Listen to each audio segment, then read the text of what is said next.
Hi, Mystery Recapped here. Today, I am going to explain a Chinese monster movie called $1 Million Crocodile. Spoilers ahead. Watch out and take care.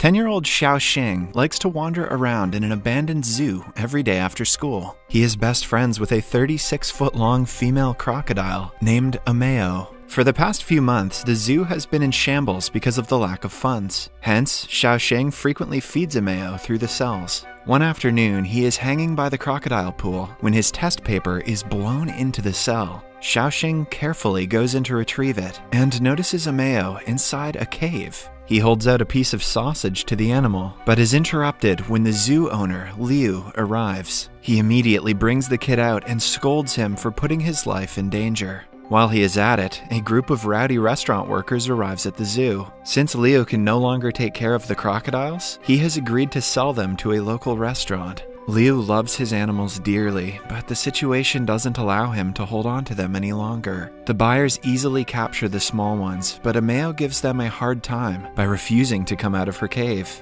The animal only trusts Leo, so he uses a stick to call her outside. She is immediately sedated and taken away in a vehicle. Then, we are introduced to a young woman named Yan. She has recently returned from a foreign country after earning a lot of money. In fact, she has a bag made of crocodile leather that is filled with $1 million. On the way to the city with her boyfriend, Yan gets into an argument with him. As a result, he strands her in the middle of the highway. Meanwhile, the buyers bring the crocodiles to a local restaurant owned by a gangster named Zhao. He plans to slaughter the animals to sell their meat to foreigners at an outrageous price. The expert cook takes the responsibility to slaughter the crocs. He doesn't have problems killing the smaller ones, who are still unconscious because of the tranquilizer. But when he gets to Ameo, she suddenly wakes up and attacks. The ropes she is tied to are not strong enough to restrain her. She breaks them in seconds and leaps towards the people who were trying to kill her.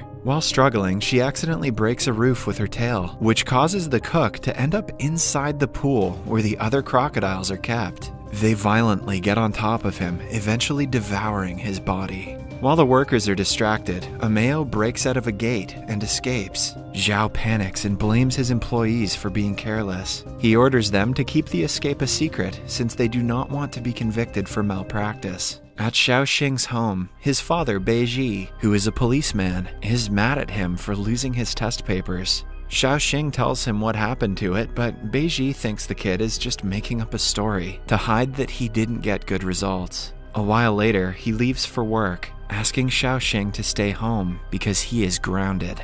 Meanwhile, Yan has been walking on the highway for an hour, cursing her boyfriend. She holds her bag close, relieved that she at least has the money. She decides to walk through a tea farm, which is a shorter way to the bus station. However, she soon regrets her decision as a 36-foot-long giant crocodile blocks her way. She freaks out and climbs on a pole to save her life. When the animal doesn't move, she hits it with the bag to try to send it away. But she yet again regrets her decision when Ameo eats the bag as a whole. It walks away right after, leaving Yan in shock. She realizes that the bag is worth more than her life and runs around looking for the animal. After not finding it, she asks a couple for the way to the police station.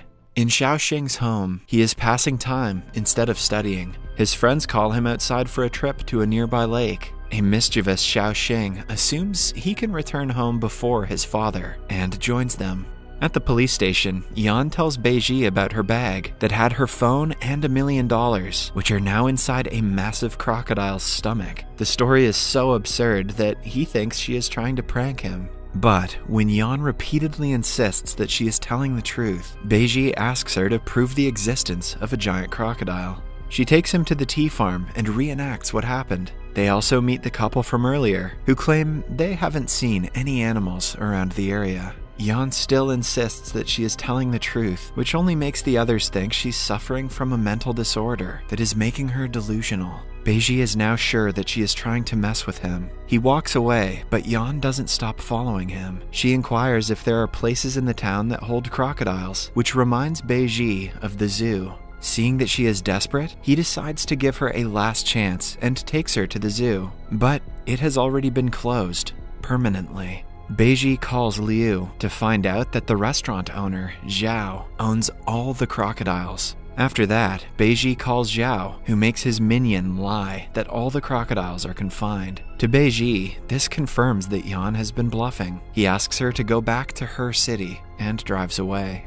In the lake, Xiaoxing and his friends are having the time of their lives, unaware that Ameo is swimming in the same waters. A renowned alcoholic sees the animal and warns the kids about it, but they think he is joking. A distraught Yan is walking down the street when Beiji approaches her again. He makes her call her phone, and the call still goes through. This further proves that the crocodile didn't eat her phone. Beiji stops a bus and urges her to go back to her city. Yan retaliates and cries about her $1 million, making him forcefully get her inside the bus and send her away. Still, Yan is not someone who gives up that easily. She jumps out of the window of the moving bus and follows Beiji again. A man comes to him complaining about his missing goat. Beiji goes to the lake where it was last seen to investigate. Yan notices blood spreading on the surface of the water. When Beiji jumps inside, he finds the goat's decapitated head. This makes him realize that Yan might have been telling the truth. His home is also near the pond, which means there is a possibility the crocodile might attack his son.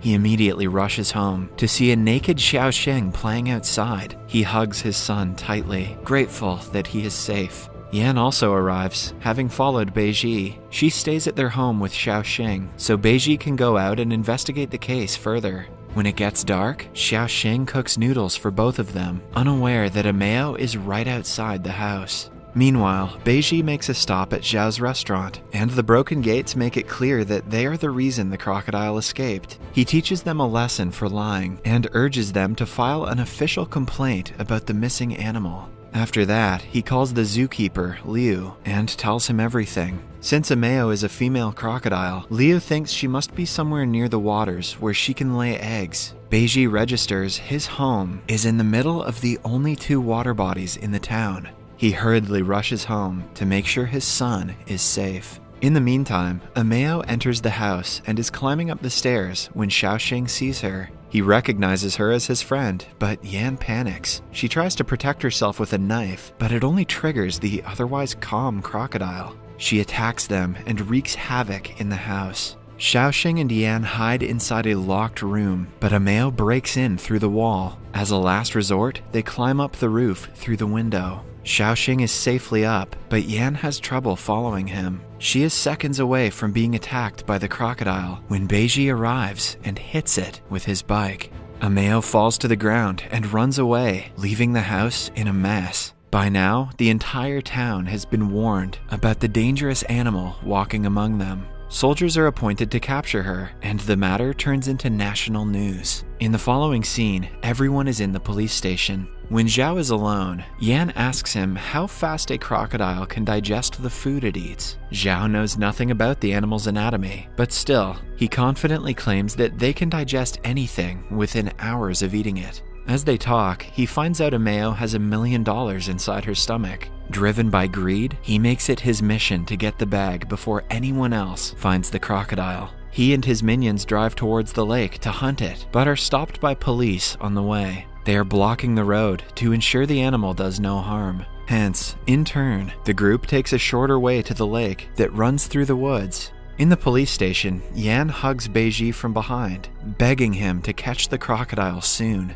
However, Beiji realizes she is doing it to steal his gun. He warns her to never try anything like that again if she doesn't want to spend the night in jail. The next morning, the military and the police get ready to go on a search mission. Liu also joins Beiji, since he is the only person who can control the animal. Yan is eager to go on a search to ensure she will be the first one to get her hands on her money. However, since she doesn't know the way to the mountains, she tricks Xiaoxing into helping her. While in the woods, they bump into Zhao and his minions and follow them. The group eventually finds a footprint near a lake. They need bait to bring the animal out, so Zhao uses Yan and Xiaoxing as bait. They are hung upside down by the lake. Ameo sees them and recognizes Xiaoxing as the kind kid who always fed her. Hence, she doesn't attack the two. One of Zhao's minions tries to hit her with a dart, which triggers her yet again. She runs back into the water and drags Zhao behind because he is stuck in a fishing net.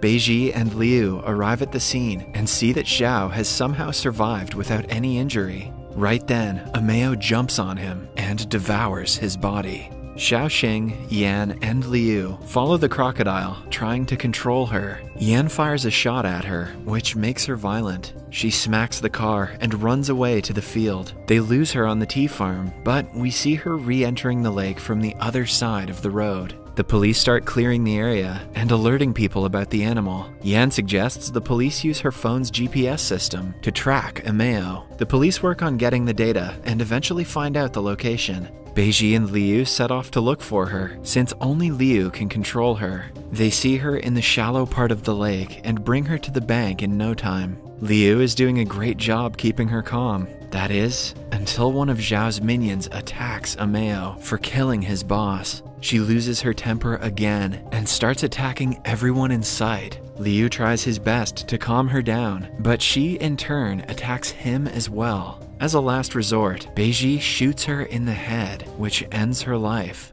At last, we see Ameo looking at Liu's dead body with teary eyes. She never wanted to kill anyone, let alone her keeper, but she did what she had to do to keep herself safe. In the last scene, we see Yan counting the bills she got from Ameo's body. They are mostly destroyed, but she doesn't want to give up on them. Somewhere else by the lake, Ameo's eggs hatch, giving birth to her offspring. Subscribe for more videos like this, turn on notifications, and leave a like to help the channel out. Thank you for watching.